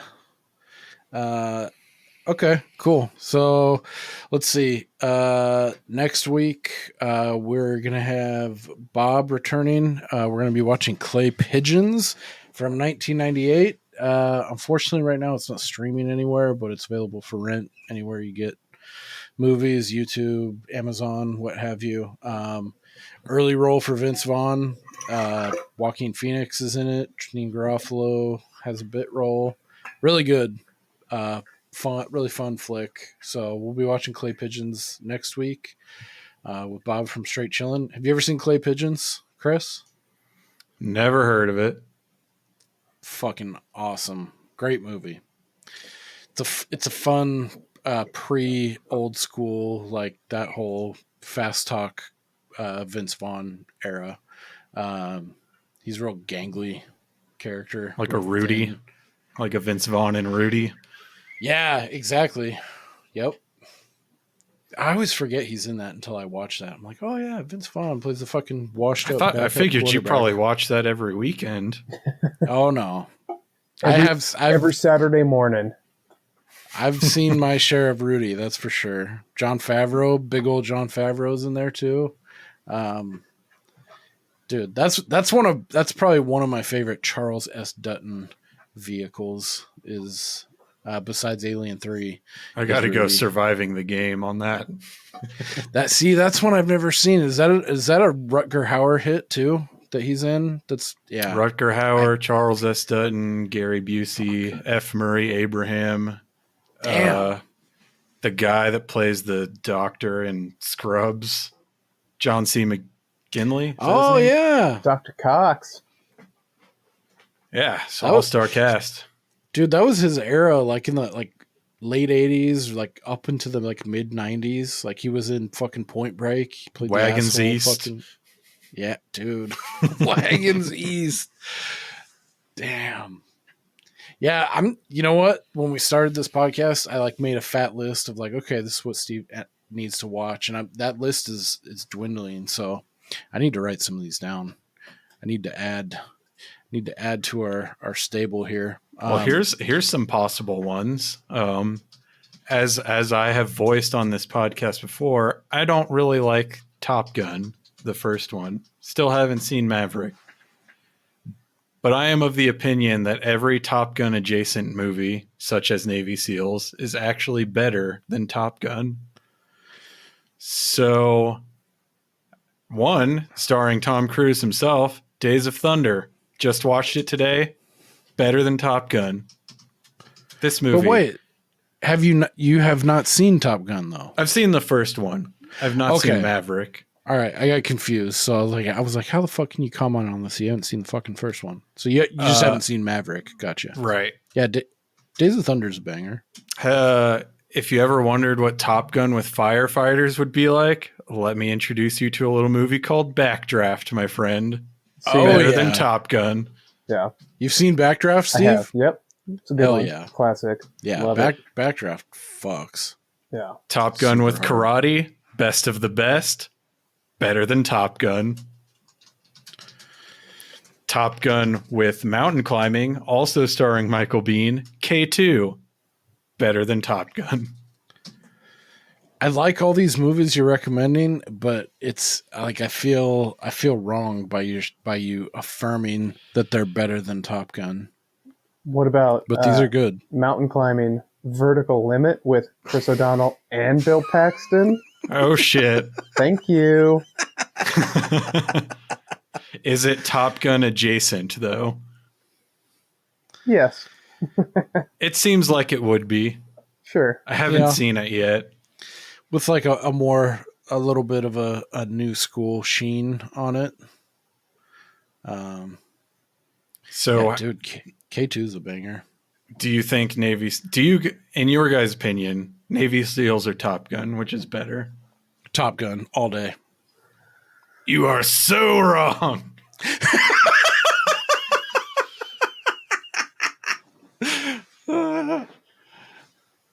Steve's chewing on it. That's crazy. Yeah. I have many years and many watches of Top Gun under my belt, and I really like it. So that's not surprising for anyone who knows me. So I'm going Top Gun too. Yeah. Top Gun as wrong. well, I should say.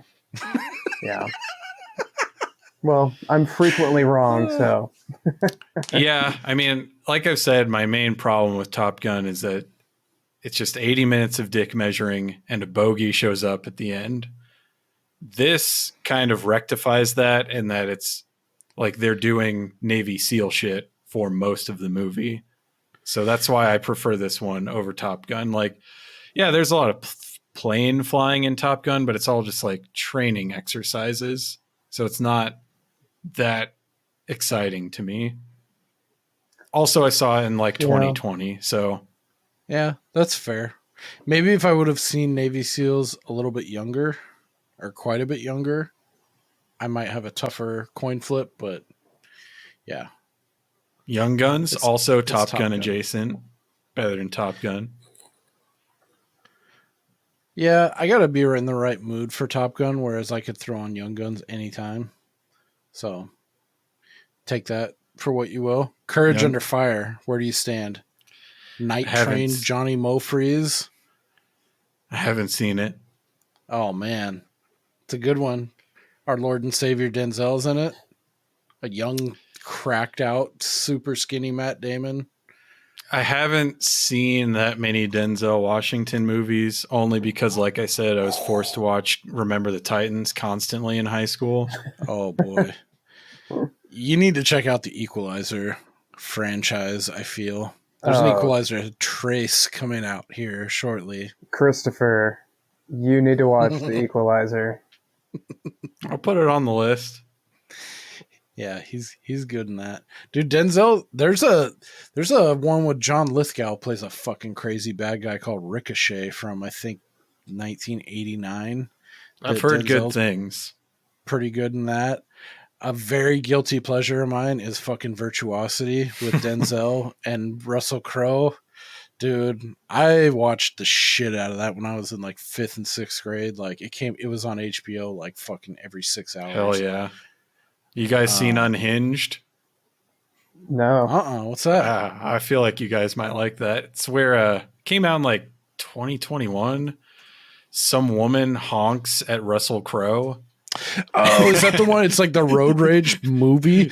Road Rage fucking follows her for the rest of the movie. Jesus Christ! So and it's this like is like fat Russell Crowe. Yeah. I saw the preview for it.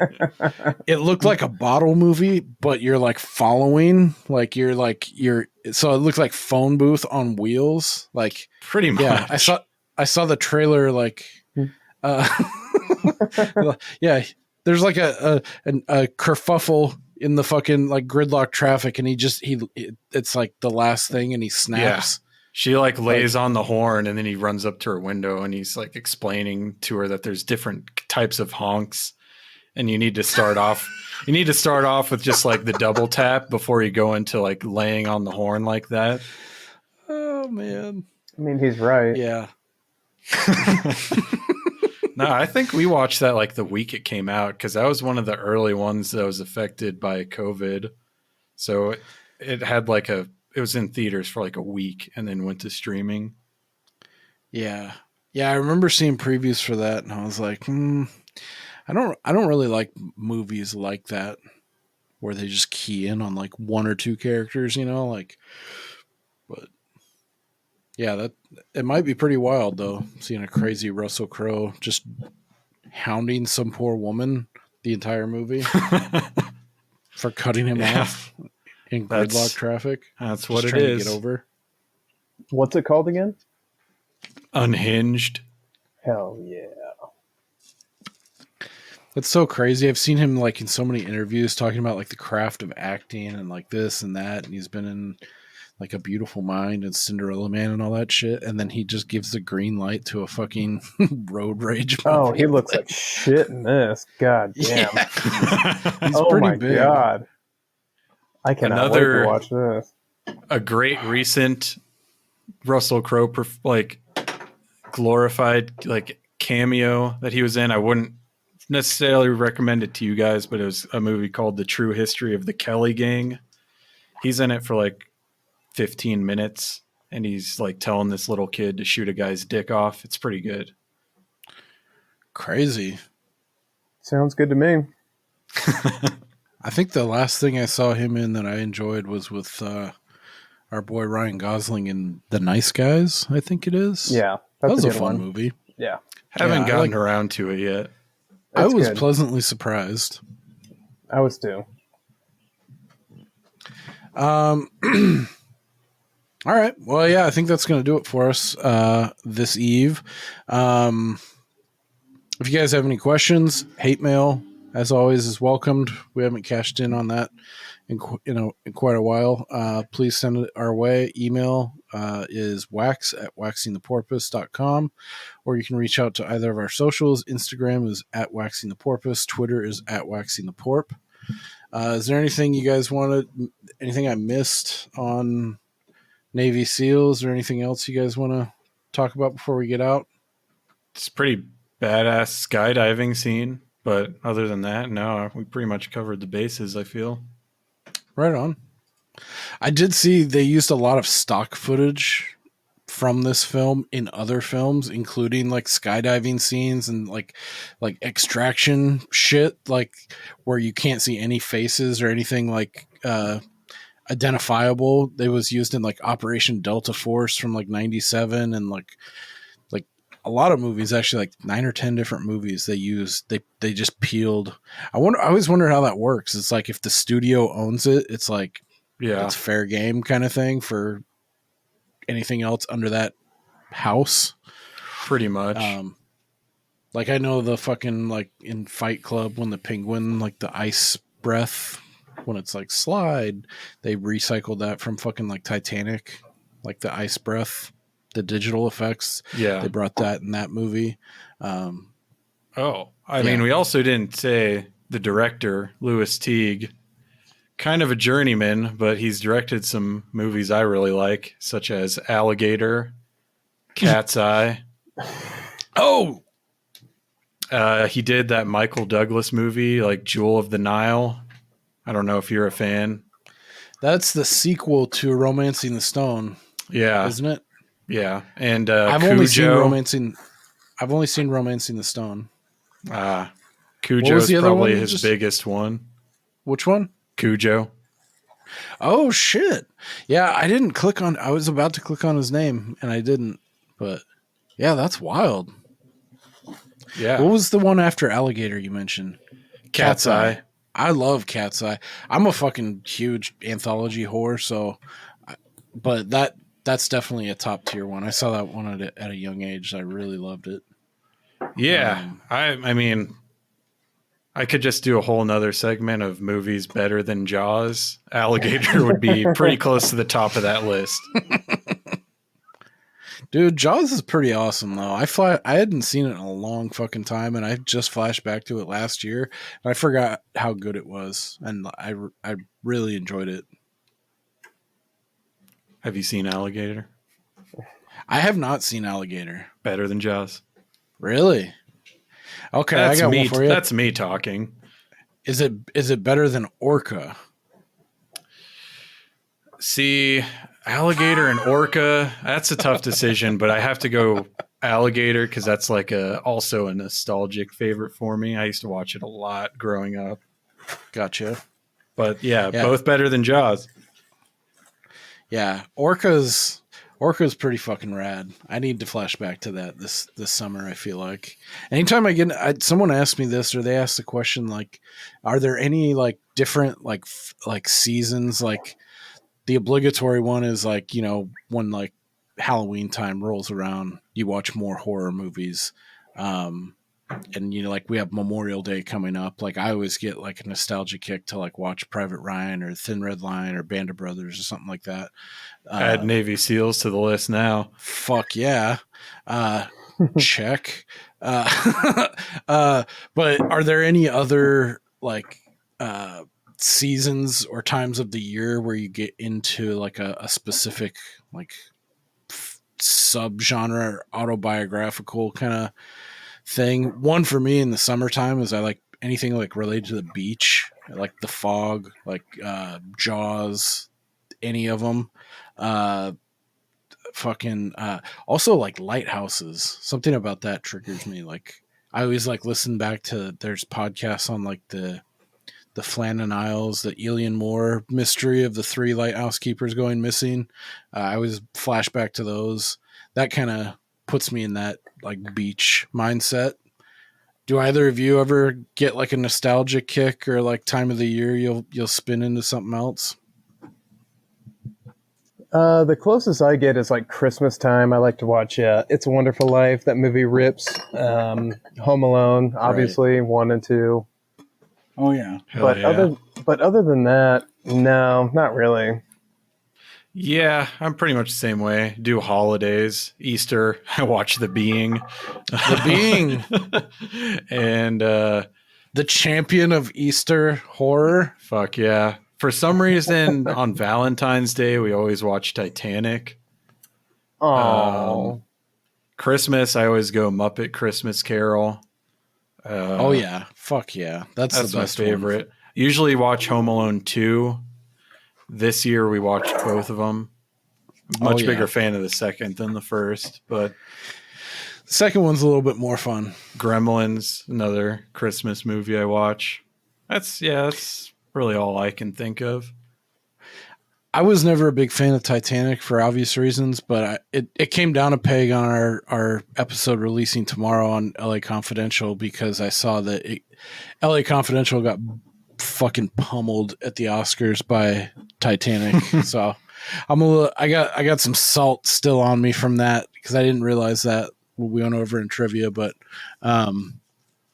yeah, those are some greatest hits for sure. I like the George C. Scott Christmas Carol as well.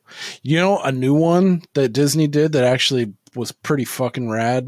Maybe it's because I have kids now too, but they did a new like haunted mansion with Will Arnett.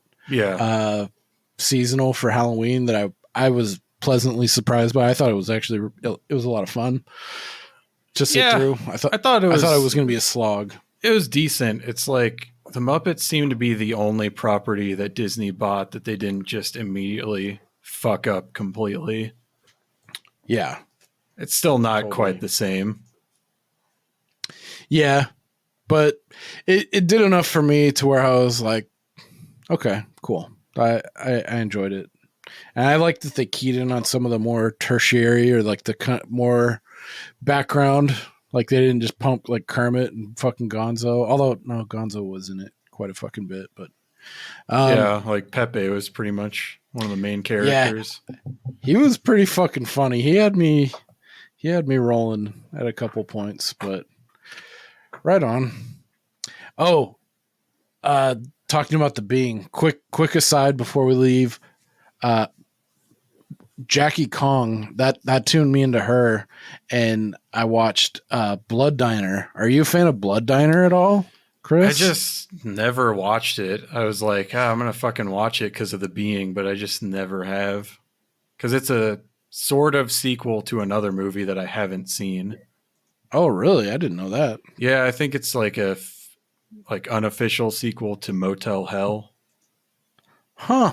Yeah, I can see that now, actually. Yeah, I would recommend it. It's a lot of fun.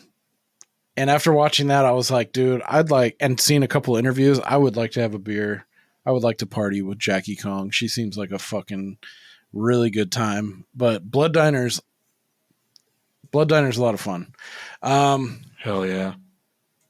So, okay, cool. So yeah, next week, tune in to Clay Pigeons if you can. It's a rental only right now, or if you have the ability to harness the dark arts, the darker corners of the interwebs, you can find it. That's a lot of fun too, and we'll have Bob on from Straight Chilling.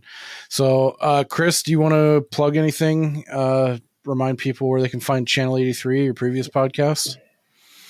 No, and in fact, possibly by the time this comes out, that website will be officially taken down. They're at the point where they're begging me for money to keep it up. Oh, really? Yeah. But you'll still be able to find it on archive.org. Yeah, that's saved me many a time. Cool. Well, thank you very much for having us on. Thank you for introducing us to the splendor of Navy SEALs. Yeah, we're coming up on Memorial Day. How fun. Check it out.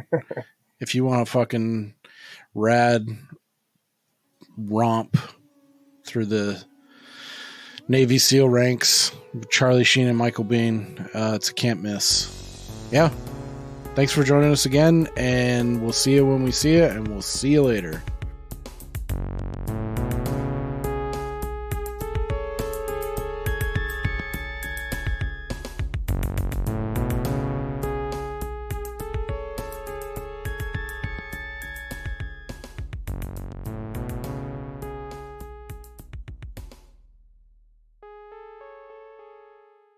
Hope these fuckers paid their gas bill.